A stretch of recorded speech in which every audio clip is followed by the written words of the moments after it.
آج اہل حدیث نوجوانوں کے عقیدے میں فساد و بگاڑ کی کئی صورتیں آئی ہیں، ان میں بالخصوص میں آپ کو اشارہ کرتا چلوں، ایسے غیر منہجی علماء کو سننا یا ایسے غیر منہجی اشخاص کو سننا جو علم پھیلاتے ہیں لیکن سلف کے منہج پر نہیں پھیلاتے ہیں۔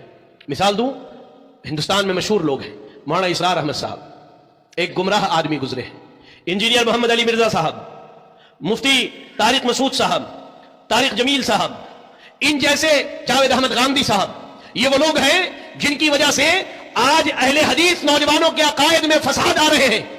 ان کو سنتے سنتے ایک وقت کے بعد نوجوان صحابہ کا گستاخ ہو جاتا ہے، اور صحابہ کے گستاخ کے بارے میں علماء کہتے ہیں کہ وہ زندیق ہے، زندیق ہے، زندیق ہے۔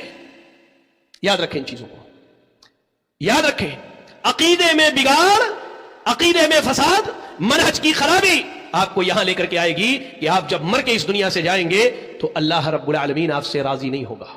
کیسے اللہ راضی ہوگا؟ میں ایک مثال دے کے سمجھاتا ہوں کیسے راضی ہو۔ اللہ صحابہ کے بارے میں کہتا ہے، اللہ نے قرآن مجید میں 2 مقام پر فرمایا کہ ایک مقام پر اللہ نے کہا کہ جو لوگ فتح مکہ سے پہلے ایمان لائے اور اللہ کی راہ میں مال خرچ کیا اور جنگیں لڑی وہ، اور فتح مکہ کے بعد ایمان لانے والے برابر نہیں ہیں۔ وَكُلًّا وَعَدَ اللَّهُ الْحُسْنَى، لیکن اللہ نے تمام صحابہ سے، چاہے وہ فتح مکہ سے پہلے ایمان لائے ہو یا بعد میں ایمان لائے ہو، اللہ نے حسنہ کا وعدہ کیا ہے۔ اب یہ حسنہ کیا ہے؟ قرآن کہہ رہا ہے ان الذین سبقت لهم منا الحسنى اولئک عنها مبعدون، کہ جن کے لیے ہم نے حسنہ کا وعدہ کیا ہے وہ جہنم سے دور رکھے جائیں گے۔ اب اللہ کہہ رہا ہے کہ ہم نے صحابہ سے جنت کا وعدہ کیا ہے، اور ان غیر منہجی لوگوں کو سننے کے بعد ہم کیا کہتے ہیں؟ نہیں، اللہ فلاں سے راضی نہیں تھا، اس کا ایمان ٹھیک نہیں تھا، اس کا ایمان درست نہیں تھا۔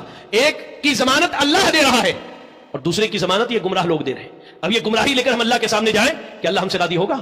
عقیدے کا بگاڑ، عقیدے کا فساد، یہ بری موت کی علامت ہے۔